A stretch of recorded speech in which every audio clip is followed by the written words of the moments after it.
Hello world and hello dear fans of Soul Mate Debunked. My name is Susanna and I'm the creator of Soul Mate Debunked.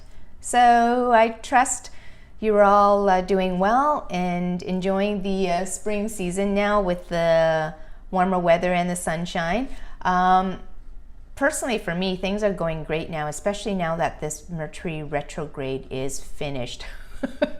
I don't know if any of you are into the astrology side of things, but for me, it really affects me. And I've noticed this, especially in the past year, how astrology and all the planetary alignments or misalignments affect me on all kinds of level. So yeah, that's out of the way, and feeling good about getting these videos all underway and probably trying to create 2 to 3 a week now. So it's a bit of out of my comfort zone, but I'm up for the challenge. And Joanne told me that by the time I get to the 10th video, something changes or something clicks. So I don't know what that means, but I'm anxious to, or I'm eager to get to that 10th video to see what that's all about. The other thing I want to share with you, as some of you may know, when I begin my videos, I like to kind of share a little bit of my personal insights or a little personal side of me as well too. So for any of you that may be interested in why I say hello world as opposed to hey, how's it going? How are you all doing? I say hello world because when I did my very first video, I was super nervous and I didn't know what to say as a greeting. So I just said hello world. And that was actually always in the back of my mind because I used to create a lot of blog sites for people, and the default blog post setting with these software programs is hello world. So that's always kind of stuck at the back of my mind, but I really like it and it resonates with me because it actually helps me set my intention and my goal for Soul Mate Debunked and for these videos is that I want them to reach a worldwide global audience. So yeah, it kind of worked out well, and that's why I say hello world for any of you that are interested in knowing.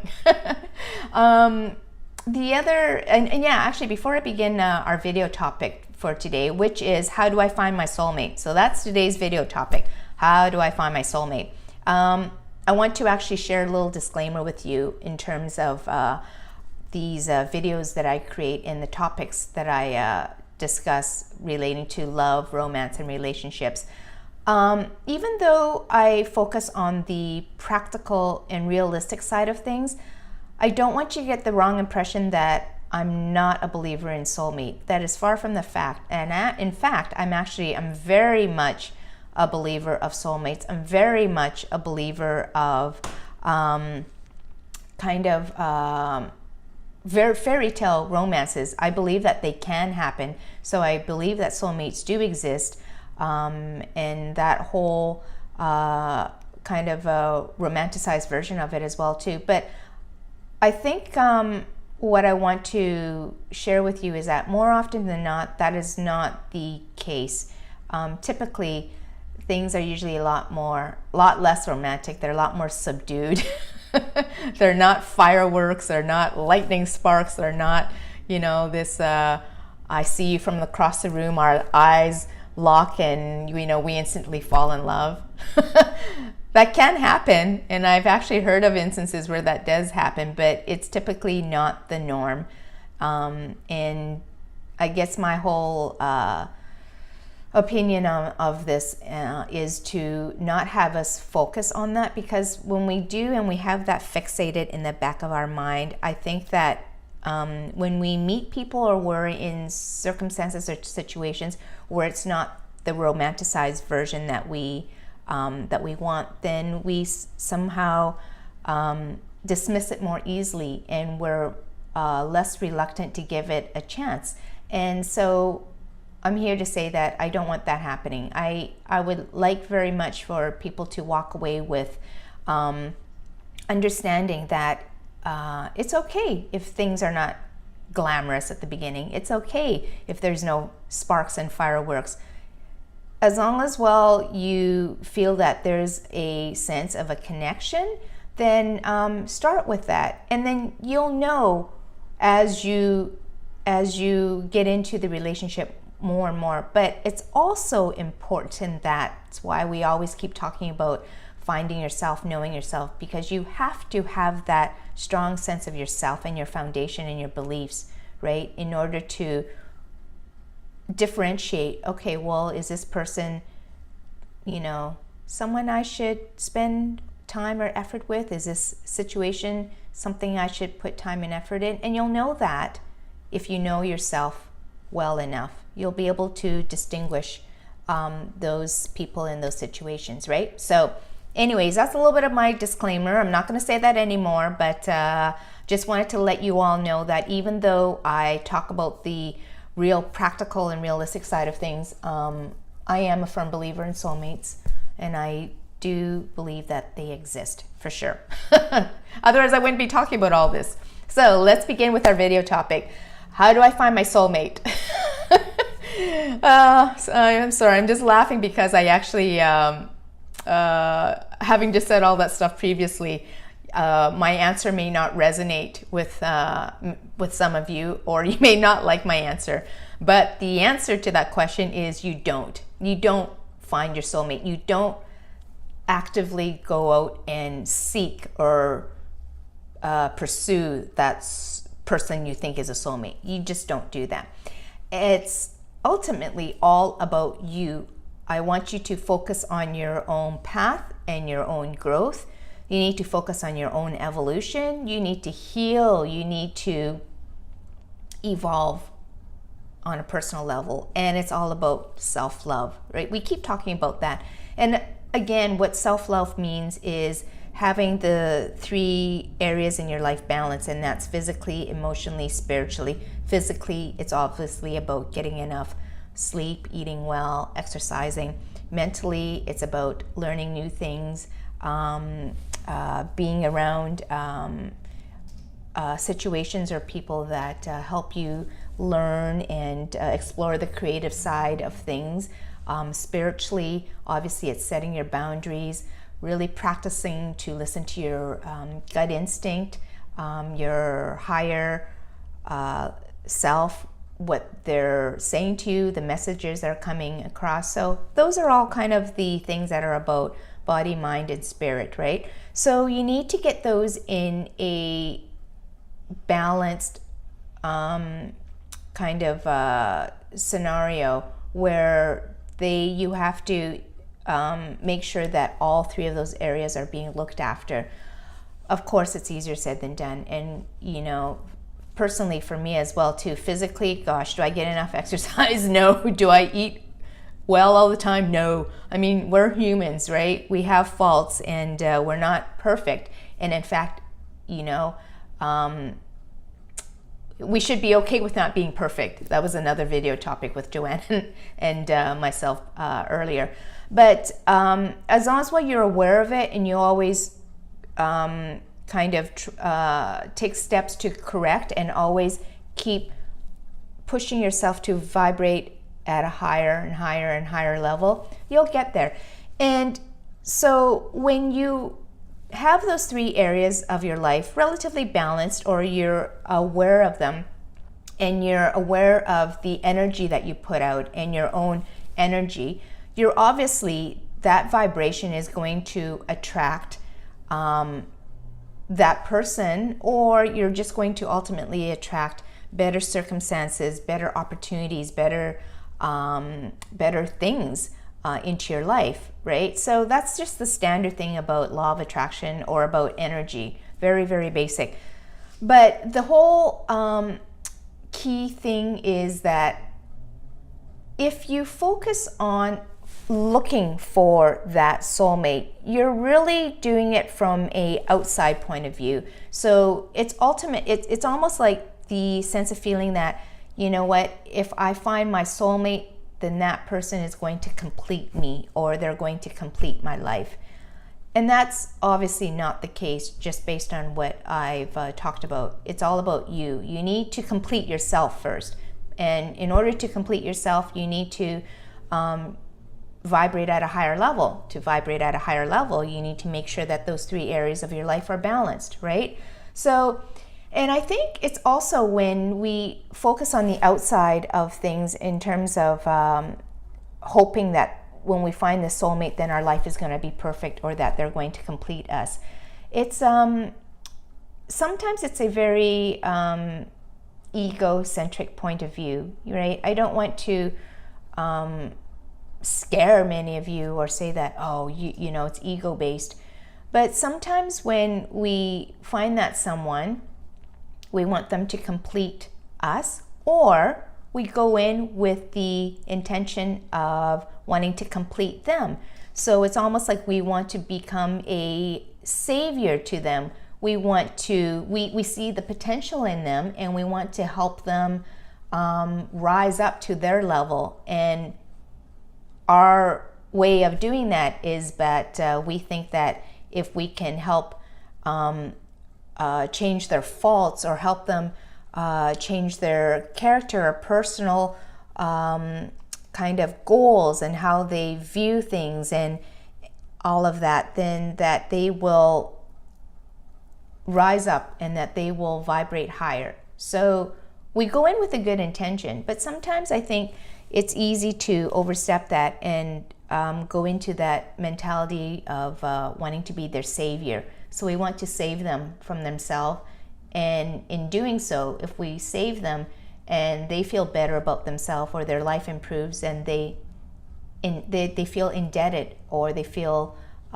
grateful to us. And that type of relationship is actually, in my opinion, it's very ego-based, because again, we're going in from the aspect of wanting to save them. Soulmate relationships, or any kind of solid relationship for that matter, shouldn't be based upon saving each other. You help each other, you support each other, but ultimately each of us have to go through our own evolution. We need to realize what we need to do. We need to realize our own faults, and we need to do our own evolution and go through our own journey to get to that next level. And that person next to us, whether it be a soulmate or not, that person should actually be there to support us, right? But so, in other words, what I'm saying is that in terms of a soulmate relationship as well too, it should be about you realizing each other's path and evolution, what you need to do, and you help support each other in that way. But you're not there to actively try to change them. That should all come from themselves and within yourself as well too. So that person shouldn't try to change you into someone that you don't feel comfortable with, or that you feel you're not, because they think that if you changed the way they want you to be, then that you would be better off, right? So I guess that also opens up the question of, how do I know if I find my soulmate? You sometimes really don't, and I don't want us to focus on this whole label or identity of a soulmate. So when you find someone or you meet someone, let's take away that whole identification or that label of, oh, is this person my soulmate? Is he the one? Is she the one? It's nice to feel that, and I want you to keep all that hope and faith and optimism, but let's not put that as the primary focus.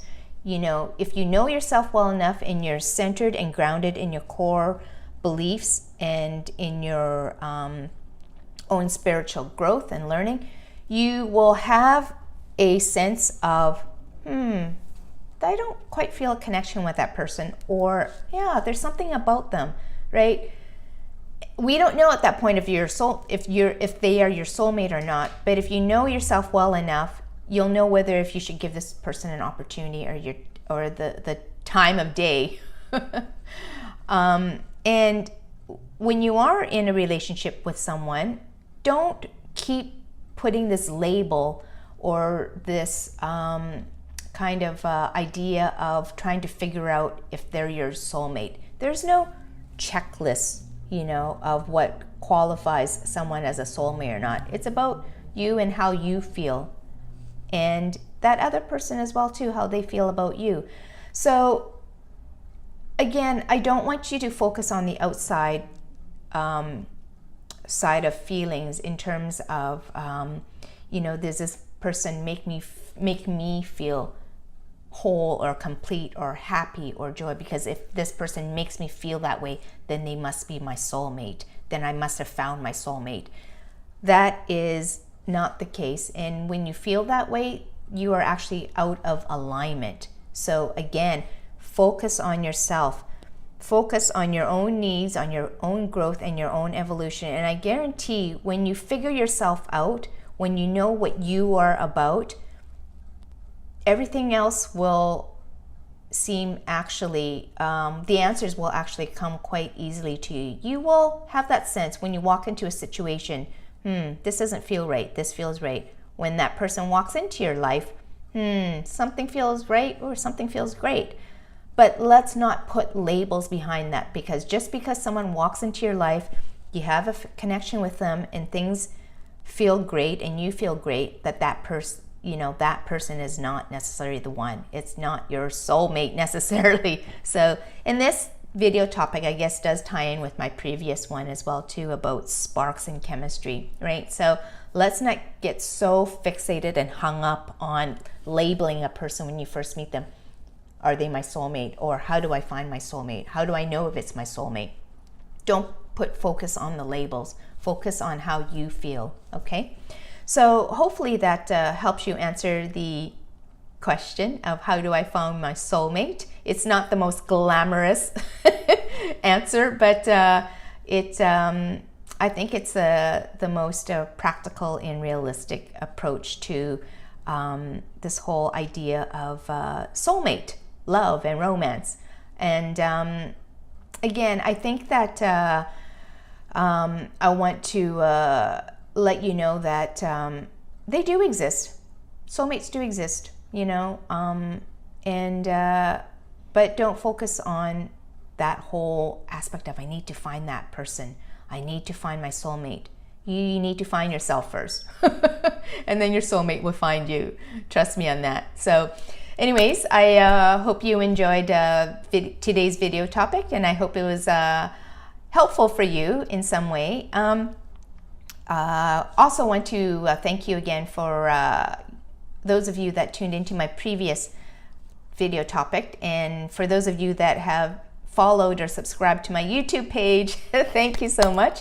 I'm halfway there, so I think I need to get about another 50 more subscribers, and then I can get my custom URL. So if you haven't followed me on YouTube, please do, and I'm going to leave the link again at the bottom. So that's it for today's video topic. And tune into my next couple of ones. They're going to be actually really interesting, the next couple of video topics, and I think I need to break it off into two parts. It's all about soulmates. It's going to be about the difference between soulmates, twin flames, and kindred spirits, because I know those words get tossed around a lot, you know, when people are talking about soulmate romance. So anyways, tune into those ones, and I'm going to get those out to you as soon as I can now, because again, I have to reach 50 really soon, and I'll get there. Thank you again for tuning in, and hope you all have a great weekend. Lots of love. We'll see you soon. Thanks. Bye for now.